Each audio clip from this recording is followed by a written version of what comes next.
And Jacob lived in the land of Egypt 17 years, so the days of Jacob, the years of his life, were 147 years.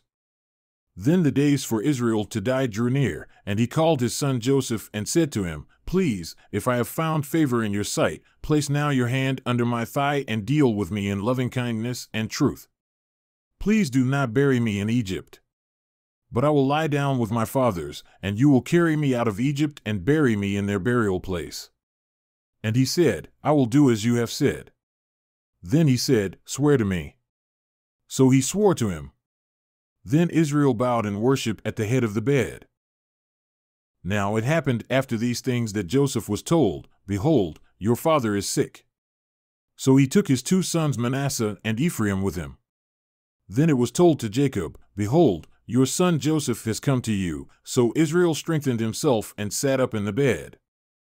Then Jacob said to Joseph, God Almighty appeared to me at Luz in the land of Canaan and blessed me, and he said to me, Behold, I will make you fruitful and multiply, and I will make you an assembly of peoples, and I will give this land to your seed after you for an everlasting possession.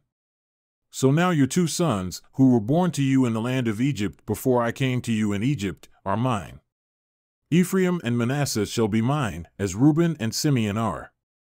But your kin that have been born after them shall be yours, they shall be called by the names of their brothers in their inheritance. Now as for me, when I came from Paddan, Rachel died, to my sorrow, in the land of Canaan on the journey, when there was still some distance to go to Ephrath, and I buried her there on the way to Ephrath, that is, Bethlehem. Then Israel saw Joseph's sons and said, Who are these? And Joseph said to his father, They are my sons, whom God has given me here. So he said, Bring them to me, please, that I may bless them. Now the eyes of Israel were so dim from age that he could not see.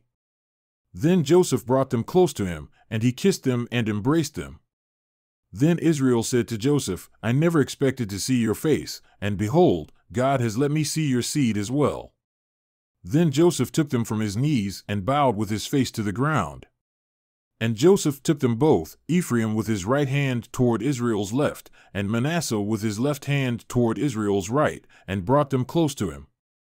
But Israel stretched out his right hand and laid it on the head of Ephraim, who was the younger, and his left hand on Manasseh's head, crossing his hands, although Manasseh was the firstborn. And he blessed Joseph and said, May the God before whom my fathers Abraham and Isaac walked, the God who has been my shepherd throughout my life to this day, the angel who has redeemed me from all evil, bless these boys, and may my name live on in them, and the names of my fathers Abraham and Isaac, and may they grow into a multitude in the midst of the earth.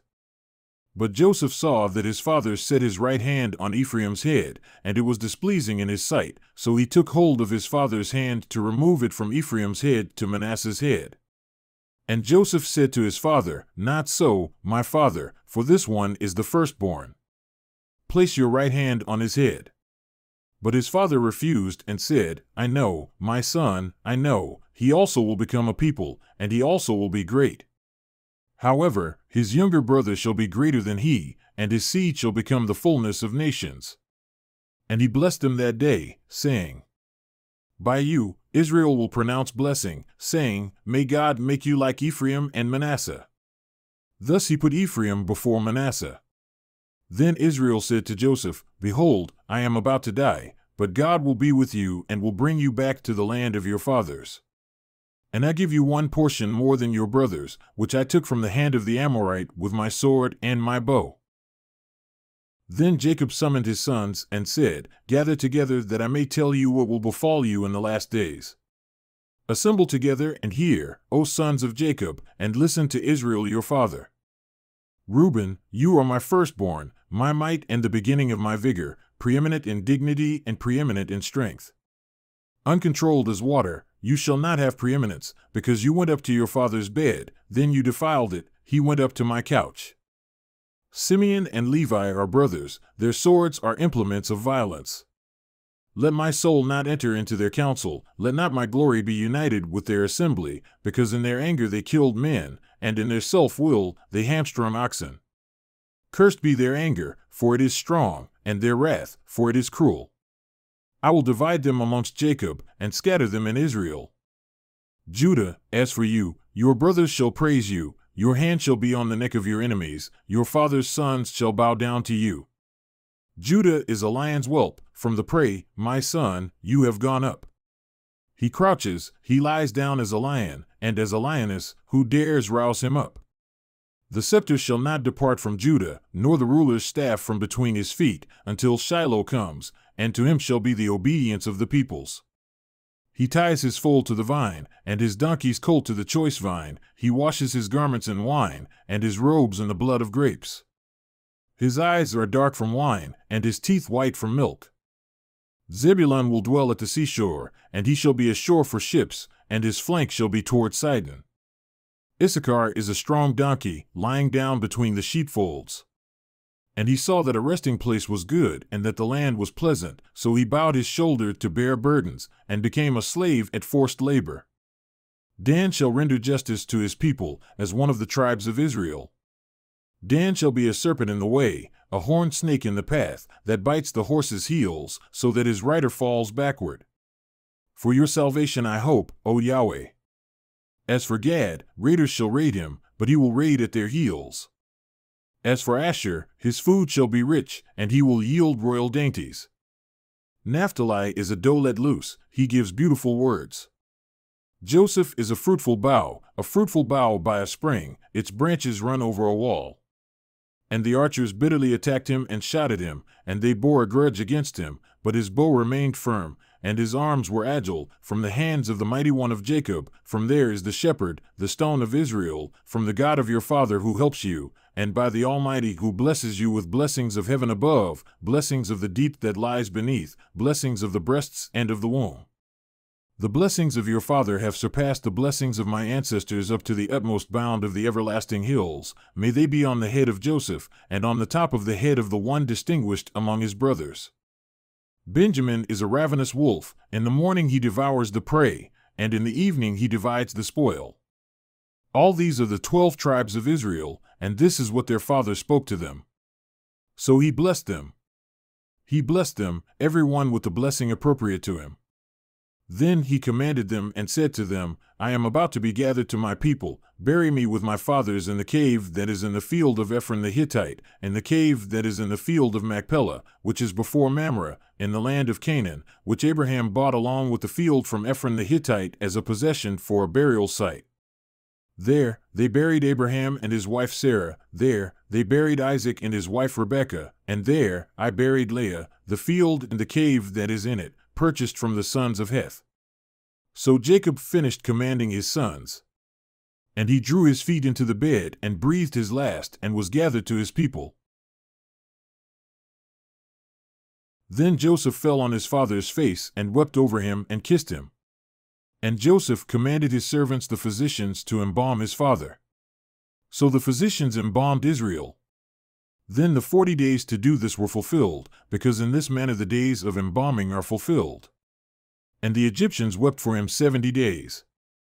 Then the days of weeping for him were past, and Joseph spoke to the household of Pharaoh, saying, If now I have found favor in your sight, please speak in the ears of Pharaoh, saying, My father made me swear, saying, Behold, I am about to die, and my grave which I dug for myself in the land of Canaan, there you shall bury me. So now, please let me go up and bury my father, then I will return. And Pharaoh said, Go up and bury your father, as he made you swear. So Joseph went up to bury his father, and with him went up all the servants of Pharaoh, the elders of his household, and all the elders of the land of Egypt, and all the household of Joseph and his brothers and his father's household. They left only their little ones and their flocks and their herds in the land of Goshen. There also went up with him both chariots and horsemen, and it was a very immense camp. And they came to the threshing floor of Atad, which is beyond the Jordan, and they lamented there with a very great and immense lamentation, and he observed 7 days of mourning for his father. Now the inhabitants of the land, the Canaanites, saw the mourning at the threshing floor of Atad, and they said, This is an immense mourning for the Egyptians. Therefore it was named Abel-Mizraim, which is beyond the Jordan. Thus his sons did for him as he had commanded them. Indeed, his sons carried him to the land of Canaan and buried him in the cave of the field of Machpelah before Mamre, which Abraham had bought along with the field for his possession as a burial site from Ephron the Hittite. After he had buried his father, Joseph returned to Egypt, he and his brothers, and all who had gone up with him to bury his father. Then Joseph's brothers saw that their father was dead, and they said, "What if Joseph bears a grudge against us and returns back to us all the evil which we dealt against him?" So they sent a message to Joseph, saying, "Your father commanded before he died, saying, 'Thus you shall say to Joseph, Please forgive, I beg you, the transgression of your brothers and their sin, for they dealt evil against you. So now, please forgive the transgression of the slaves of the God of your father.' And Joseph wept when they spoke to him. Then his brothers also came and fell down before him and said, 'Behold, we are your slaves.' But Joseph said to them, 'Do not be afraid, for am I in God's place? As for you, you meant evil against me, but God meant it for good in order to do what has happened on this day, to keep many people alive. So now, do not be afraid, I will provide for you and your little ones.' And he comforted them and spoke to their heart. Now Joseph stayed in Egypt, he and his father's household, and Joseph lived 110 years. And Joseph saw the third generation of Ephraim's sons, also the sons of Machir, the son of Manasseh, were born on Joseph's knees. And Joseph said to his brothers, 'I am about to die, but God will surely take care of you and bring you up from this land to the land which he swore to Abraham, to Isaac, and to Jacob.' Then Joseph made the sons of Israel swear, saying, 'God will surely take care of you, and you shall carry my bones up from here.' So Joseph died at the age of 110 years, and they embalmed him, and he was placed in a coffin in Egypt.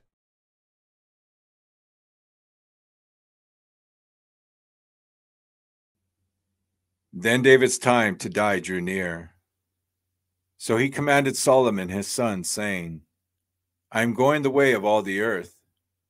So you shall be strong and be a man, and you shall keep the responsibility given by Yahweh your God, to walk in his ways, to keep his statutes, his commandments, his judgments, and his testimonies, according to what is written in the law of Moses, that you may be prosperous in all that you do and wherever you turn, so that Yahweh may establish his promise, which he spoke concerning me, saying, if your sons keep their way to walk before me in truth, with all their heart and with all their soul, he said, you shall not have a man cut off from the throne of Israel. Now you also know what Joab the son of Zeruiah did to me, what he did to the two commanders of the armies of Israel, to Abner the son of Ner, and to Amasa the son of Jether, whom he killed. He also shed the blood of war and peace, and he put the blood of war on his belt about his waist, and on his sandals on his feet. So act according to your wisdom, and do not let his gray hair go down to Sheol in peace. But show loving kindness to the sons of Barzillai, the Gileadite, and let them be among those who eat at your table, for they assisted me when I fled from Absalom your brother. Behold, there is with you Shimei the son of Gera, the Benjamite of Bahurim. Now it was he who cursed me with a violent curse on the day I went to Mahanaim. But when he came down to me at the Jordan, I swore to him by Yahweh, saying, I will not put you to death with the sword. So now, do not let him go unpunished, for you are a wise man, and you will know what you ought to do to him, and you will bring his gray hair down to Sheol with blood. Then David slept with his fathers, and was buried in the city of David.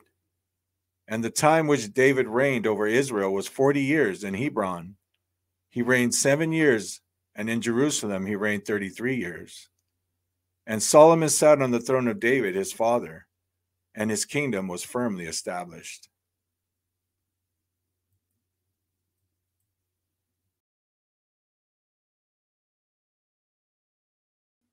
We give thanks to God the Father of our Lord Yeshua the Messiah, praying always for you, having heard of your faith in Messiah Yeshua, and of the love which you have towards all the holy ones, because of the hope which is laid up for you in the heavens, of which you heard before in the word of the truth of the good news, which has come to you, even as it is in all the world, and is bearing fruit and growing, as it does in you also, since the day you heard and knew the grace of God in truth, even as you learnt from Epaphras, our beloved fellow servant, who is a faithful servant of Messiah on your behalf, who also declared to us your love in the Spirit.